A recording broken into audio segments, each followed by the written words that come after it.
فرمایا گھوڑے کی سم میں نے چوم لیا. جب گھوڑے کی سم چوما تو عالم جبروت نظر آنے لگا, خدا کی صفات کے جلوے کھل گئے. پھر حضرت نے فرمایا سید فرو کر, اے سید اور نیچے چومو. تو اب گھوڑے کے ٹاپ کے نیچے کیا تھی؟ زمین. تو فرماتے ہیں پھر میں نے زمین کا بوسہ لیا تو عالم لاہوت منکشف ہو گیا. تو جتنی شعر تھی ایک ہی آن میں خواجہ نصیر الدین چراغ دہلوی علیہ الرحمہ نے اپنے مرید خاص, اپنے خلیفہ خاص کو کتنی دیر میں شعر کروا دی. گھٹنا چوما, عالم ناسوت کو دیکھا, پیر چوما, عالم ملکوت کو دیکھا. جب آپ نے گھوڑے کی سم چومی تو عالم جبروت کو دیکھا, اور جب زمین کو بوسہ دیا تو عالم لاہوت نظر آیا. کیا سمجھے؟ زمین کے بعد اب خاکساری کا کوئی درجہ نہیں. مولانا آپ کو بھی یہ پوائنٹ دے رہا ہوں. زمین کے بعد اب تواضع, انکساری اور عاجزی کا اب کوئی درجہ نہیں ہے. کوئی درجہ کہتے تو اس کو خاک چٹا لوں گا. کیا مطلب؟ سب سے زیادہ ذلت کی جگہ پہنچا دوں گا. دیکھو نصیر الدین چراغ دہلوی نے جب گھٹنے کو بوسہ دلوایا تو ابھی سر اونچا تھا. جب پیر کو بوسہ دلوایا ابھی بھی سر اونچا ہے. گھوڑے کی ٹاپ کو جب بوسہ دلوایا ابھی بھی تھوڑا سر اونچا ہے. اور جب زمین پر سر رکھوا دیا اب اس کے بعد کوئی فروتنی کا درجہ نہیں ہے. جتنا بندہ جھکتا جاتا ہے اللہ کے جلووں کو دیکھتا چلا جاتا ہے. اس کا نام ہے تواضع اور انکساری. جتنا اپنے آپ کو کم تر سمجھے گا اتنا ہی دل کو صاف ملتا چلا جائے, دل کی صفائی حاصل ہوتی چلی جائے گی. تواضع اور خاکساری ایسا پٹرول ہے کہ اندر کی ساری کثافتوں کو دور کر دیتا ہے. قد افلح من زکا, جس نے اپنے دل کو صاف کر لیا وہی کامیاب ہو. تو دل کی صفائی کا معاملہ بھی بہت اونچا ہے. بہت دیر ہو گئی. ہاں میں نے کہا تھا ان کی بھی بدعتیں بتا دوں گا. تو جن کا دل صاف نہیں ہوتا ہے, ہمارا تو دل صاف تھا الحمدللہ. ہم نے بتا دیا کہ اہل سنت جو کرتے ہیں اس سے اہل سنت کا کہ افراد تو کر لیتے ہیں لیکن عقیدہ اہل سنت کا اس سے کوئی تعلق نہیں. لیکن اب آؤ دیوبندی حضرات کی بھی کچھ بدعتیں سن لو. ابھی تو مجھے بہت کچھ بیان کرنا تھا, یاد ہی نہیں آیا. ان کی ایک بدعت ہے, درود پاک پڑھ لیجیے.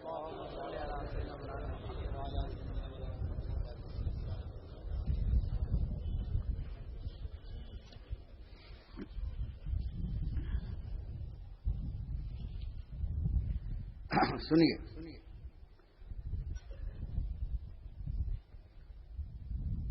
دفع بلا اور قضائے حاجت کے نام پر مدرسے کی مالی منفعت کے لیے ختم بخاری شریف کی بدعت انہوں نے نکالی ہے. کیا کرتے ہیں؟ سال میں ایک دن ہر سال بخاری شریف کی تلاوت کرتے ہیں آخری حدیث کی, اور لوگوں کو یہ بتاتے ہیں کہ یہ بہت مبارک وقت ہے, دعا قبول ہوتی ہے. ہم اپنی طرف سے جو کہیں وہ نہیں. یہ جو بدعت کو حرام کہتے ہیں, حضور کے زمانے میں کوئی بتائے بخاری تھی؟ 500 سال کے بعد تو بخاری لکھی گئی. کیا کسی صحابی نے بخاری کی تلاوت کی؟ کسی صحابی نے مجمع کیا اور وہاں پر پانی کا ہنڈا رکھا, اس میں پڑھ کر کے دم کیا اور کاغذ پر تعویذ لکھ کر پانی میں ڈال دیا ختم بخاری کے دن؟ پھر دیوبند کے جو دیوبندی لوگ ہیں بوتل میں پانی بھر بھر کے لے جاتے ہیں. پوچھے کیوں؟ اس سے شفا ہوتی ہے, بہت مبارک پانی ہے. کیا یہ بدعت نہیں ہے؟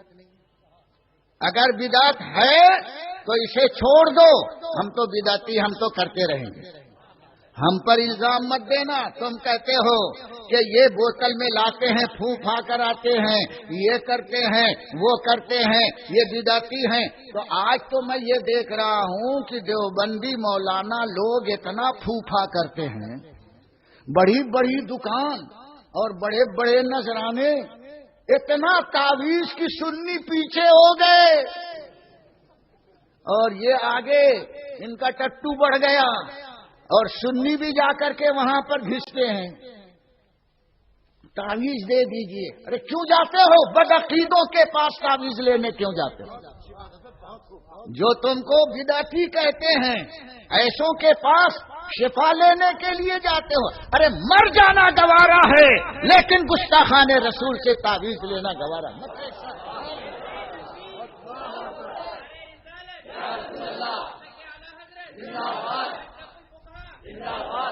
میں سب کو چیلنج دیتا ہوں، ختم بخاری کی بدعت دیوبند میں رائج ہے، چل رہی ہے، اور اس وقت لوگوں کا مجمع کیا جاتا ہے۔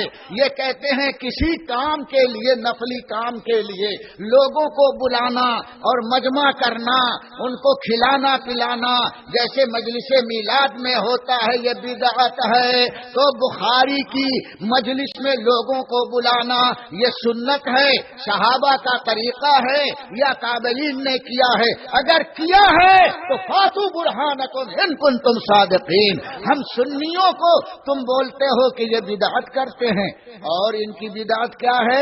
دستار بندی کا جلسہ کرتے ہیں۔ ہم تو کرتے ہیں، بدعتی ہیں، ہم پر اعتراض مت کرنا۔ تم کہتے ہو ہر نیا کام جہنم میں لے جانے والا ہے۔ تو آپ بتاؤ کہ جب کسی صحابی نے پورا علم حاصل کیا تو حضور نے جلسہ کیا، اسٹیج بنایا، روشنی کی، پگڑی باندھی، لوگوں کو کھانا کھلایا، کچھ تو نہیں کیا۔ نہ صحابہ نے کیا، نہ تابعین نے کیا۔ اور یہ بدعت کی تعریف ڈیفینیشن ہی بتاتے ہیں، جس کو حضور نے نہیں کیا، صحابہ نے نہیں کیا، تابعین نے کیا کہ بدعت۔ اسٹیج لگایا میلاد کے لیے، بولے بدعت۔ روشنی کیا تو بولے بدعت۔ اب دیوبند میں کیا ہوتا ہے؟ ہر سال دستار بندی کے لیے جلسہ ہوتا ہے، اسٹیج لگایا جاتا ہے، روشنی کی جاتی ہے، سب کو کھانا کھلایا جاتا ہے، مقررین کو اسٹیج پر بٹھا کر کے اور واعظ کہلایا جاتا ہے۔ دارالعلوم دیوبند کی تاریخ، مولانا قاسم کی ہسٹری یہ بیان ہوتی ہے۔ میں ان سے پوچھنا چاہتا ہوں کہ میلاد کے جلسے میں کیا ہوتا ہے؟ اسٹیج لگتا ہے، روشنی ہوتی ہے، مٹھائی بانٹی جاتی ہے، کہیں بریانی کھلائی جاتی ہے، مقررین آ کر کے رسول اکرم صلی اللہ علیہ وسلم کی سیرت بیان کرتے ہیں، حضور کا میلاد بیان کرتے ہیں۔ تم دارالعلوم کا میلاد کرتے ہو، اپنے مولانا قاسم کی سیرت بیان کرتے ہو۔ یہ تمہارا نصیب ہے، یہ سنیوں کا نصیب ہے کہ اسٹیج بنا کر ہم مصطفیٰ کی سیرت بیان کرتے ہیں۔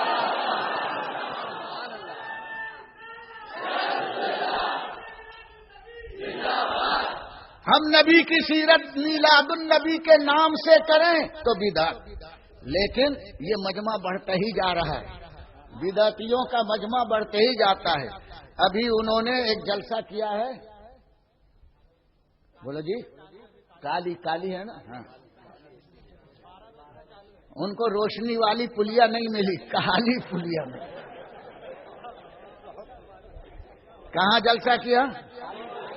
کالی پل، حالانکہ پل مذکر ہے، کالا پل چاہیے، لیکن مذکر کو مؤنث بنایا۔ اس کو ہندی میں کیا بولتے ہیں، وہ انگریزی میں کیا بولتے ہیں؟ فیمیل۔ اور مرد کو کیا بولتے ہیں؟ میل۔ مجھ کو آتا ہے لیکن آپ سے پوچھتا ہوں، ہے نا؟ تو جو میل تھا اس کو کیا بنایا؟ کالی پل۔ پلیا ہوتی تو شہر، تو ان کو جگہ بھی ایسے ہی ملتی۔ ہمارے ہاں ملا ہے رانی کا ہاں، ارے نہا لو تو پاک ہو جاؤ، اور کالی پل میں گئے تو اور کالے بن کے آؤ گے. سمجھ میں بات آئی؟ وہاں بینر دیکھا کیا لگا ہے؟ جشن عید میلاد النبی، سیرت النبی، جشن سیرت النبی. ہم نے لکھا میلاد النبی، تو میلاد النبی لکھ دیا تو بدعت، اور سیرت النبی لکھ دیا تو جائز. ایک بھی دیوبندی عالم، جاہلوں سے نہیں پوچھ رہا ہوں، عالم بتائے کہ کبھی حضور نے سیرت النبی کا بینر لگایا؟ کسی صحابی نے لگایا؟ سیرت النبی کے جلسے کے لیے کرسیاں بچھائیں، تخت بچھائے، تو وہ اندھیرے میں کرتے ہیں کہ روشنی لگاتے ہیں؟ روشنی لگاتے ہیں کہ بالکل اندھیرے، جیسے کالی پلیا ہے ویسے ہی اندھیرے میں بک بک بک بک کرتے رہتے ہیں. ابھی تو کوئی پیچھے سے ایک تماچا مار کے چلا جائے گا تو پتہ ہی نہیں چلے گا کہ کس نے مارا. روشنی لگاتے ہیں. یہ روشنی لگانا کہاں سے ثابت؟ تو بولے ہم تھوڑی سی لگاتے ہیں. ابھی تھوڑی سی لگا، چاہے پیخانہ اتنا چاٹ یا ایک چمچ چاٹ، دونوں برابر ہو. بولے تھوڑے کا چاٹا تھا، ابھی تھوڑا چاٹ تب بھی ناپاک، اور ایک پورا چمچ بھر لے تب بھی ناپاک. تھوڑی روشنی لگایا تب بھی بدعت، اور زیادہ لگایا تب بھی بدعت. وہ بھی جہنم میں، یہ بھی جہنم میں. ان کی بدعت آج بھی ہے. ہم اگر جلسہ کریں تو عدت، اور آپ کریں تو عدت. یہ عدت گزارتے ہیں. لا حول ولا قوت الا باللہ. اتنی جلن ہے. تو ان کے ہاں بھی سالانہ جشن بھی ہوتا ہے. اور ان کے ہاں 100 سال جب گزر گئے تھے دارالعلوم دیوبند کا، تو بہت بڑا اسٹیج لگایا تھا. اتنی بڑی بڑی داڑھی والے، ہے پگڑی والے، ہے چڈے والے، اور کرسی پر اندرا گاندھی ساڑی پہن کر، بلاؤز پہن کر کے، اور سب بڈھے دیکھ رہے. ابے یہ کون سی سنت ہے کہ 100 سال ہو جائے تو حضور نے اسٹیج لگایا، داڑھی والے مولانا کو بلایا، اور اس میں جس کی داڑھی جنم سے نہیں ہے، ساڑی پہنے ہوئے ہے، اس کو بلا کر کے وہاں پر بٹھایا ہے. اگر نہیں ہے تو تم نے یہ بدعت سیاح کی ہے.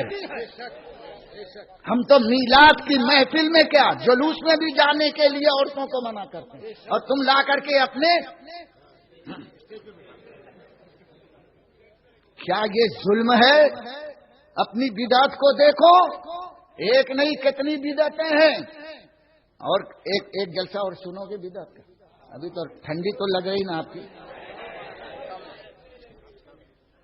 ان لوگوں نے گورنمنٹ پر پریشر ڈالا کہ مولانا حسین احمد مدنی صاحب کے نام سے پوسٹل ٹکٹ شائع کیا جائے.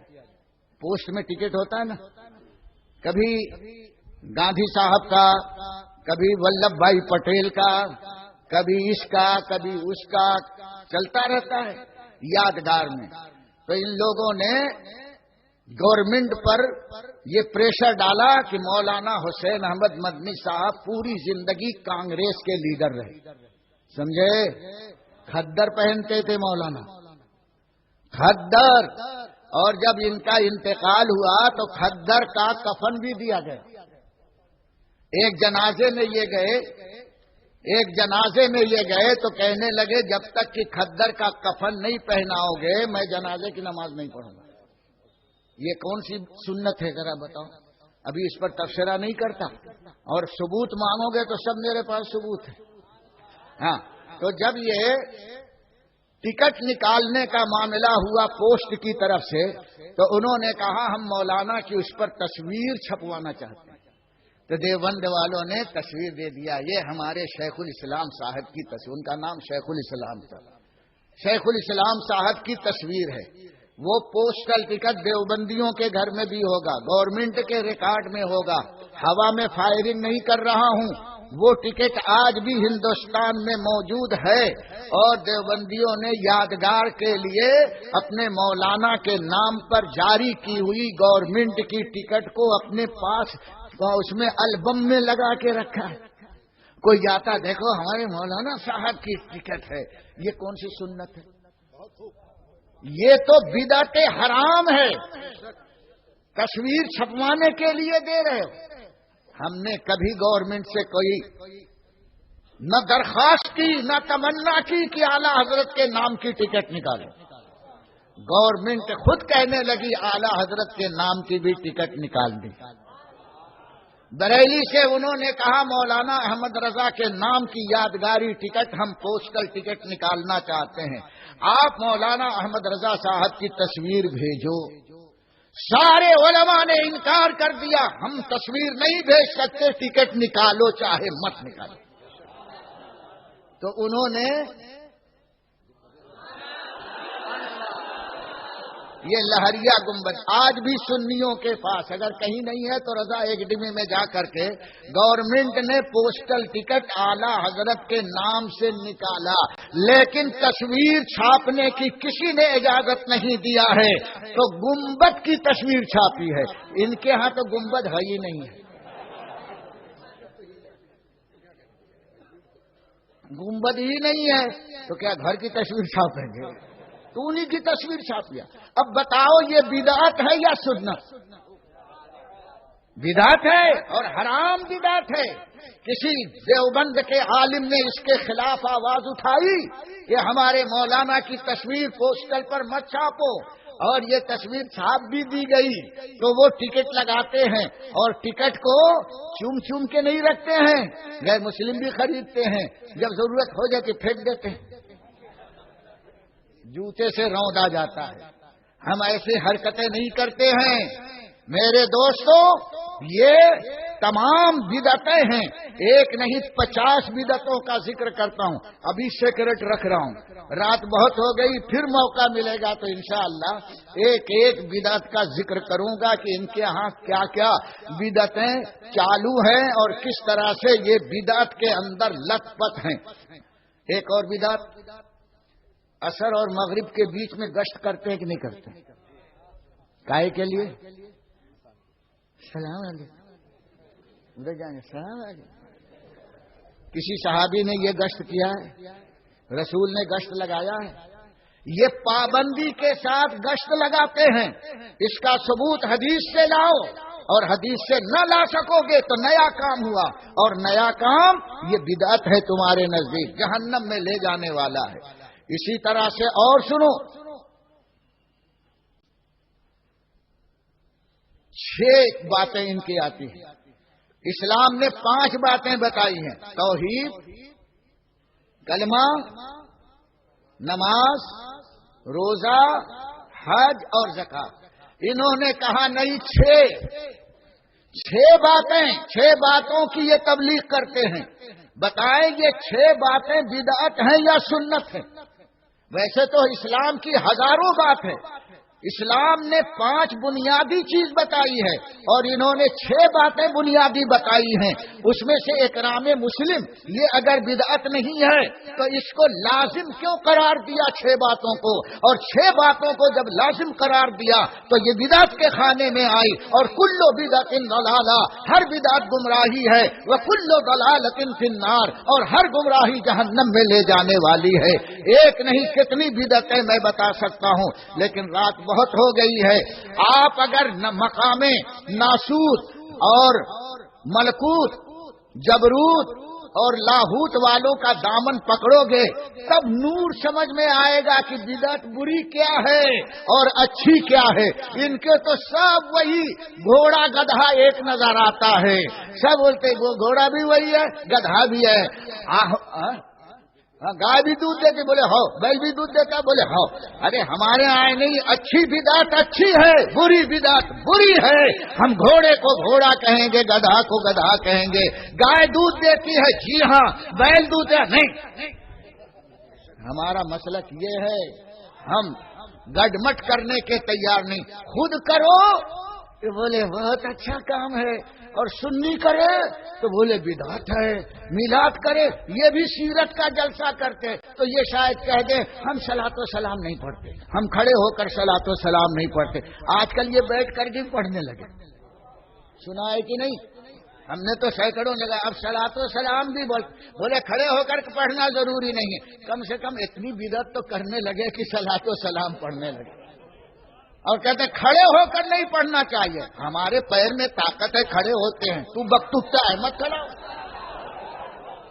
ہم کو فالش تھوڑی لگا ہے، لکوا تھوڑی لگا ہے، ہم تو کھڑے ہوتے ہیں دن میں، یہاں بھی کھڑے ہوتے ہیں، اور سن لو مدینہ منورہ جاتے ہیں تو وہاں بھی صلاۃ و سلام کھڑے ہو کر پڑھتا ہے، وہ بھی پڑھتا ہے، ہم بھی پڑھتے ہیں، بولے وہ نزدیک ہے، یہی تو فرق ہے کہ ہم کہتے ہیں نزدیک میں بھی سنتے ہیں، دور والے کی بھی سنتے ہیں، دور و نزدیک کے سننے والے وہ کانے لالے کرامت پہ لاکھوں سلام۔ تو بدعت وہاں نہیں ہے، یہاں بدعت ہو گئی، وہاں بدعت نہیں ہے، عجیب معاملہ ان کا ہے۔ ہم تو وہاں بھی جائز سمجھتے ہیں، سن لو یہاں بھی جائز سمجھتے ہیں، جو بدعت خرافات ہے ہم ڈنکے کی چوٹ پر بولتے ہیں، اے سنیوں اس سے بیزاری کا اعلان کرو، اور جن جن چیزوں کو جائز چیزوں کو انہوں نے بدعت کہا ہے ان کی طرف کبھی دھیان مت دو، مس گائیڈ کرتے ہیں۔